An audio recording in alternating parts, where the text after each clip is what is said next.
بسم اللہ الرحمن الرحیم۔ السلام علیکم ورحمۃ اللہ وبرکاتہ۔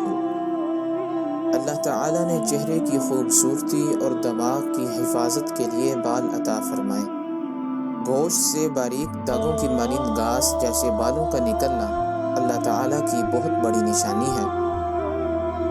وہ اللہ ہے جس نے گوشت کو بالوں میں تبدیل کر دیا ہے۔ چہرے پر موجود داڑھی اور مونچھوں کے بال تو بڑھتے ہیں، لیکن پلکوں کے اور جسم کے دیگر بال خاص مقدار کے بعد روک دیے گئے ہیں، حالانکہ یہ بال بھی اسی گوشت سے نکل رہے ہیں جس سے داڑھی اور مونچھوں کے بال اگتے ہیں۔ اگر پلکوں اور دیگر بال بھی مسلسل بڑھتے رہتے تو دیکھنے میں خاصی دشواری آتی اور نازک آنکھ بہت زیادہ متاثر ہوتی بلکہ زخمی ہوتی رہتی، اور ہمیں ہر وقت انہیں کاٹنے کی فکر پڑی رہتی۔ کیا ان بالوں نے خود فیصلہ کر لیا ہے کہ ہم نہیں بڑھیں گے، جبکہ داڑھی اور مونچھوں کے بال بڑھتے رہیں گے؟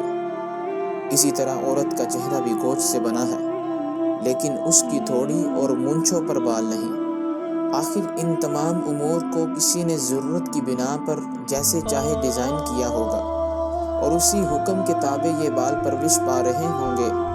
یہ کرنے والی کون سی ذات ہے؟ یہ کرنے والی ذات اللہ رب العالمین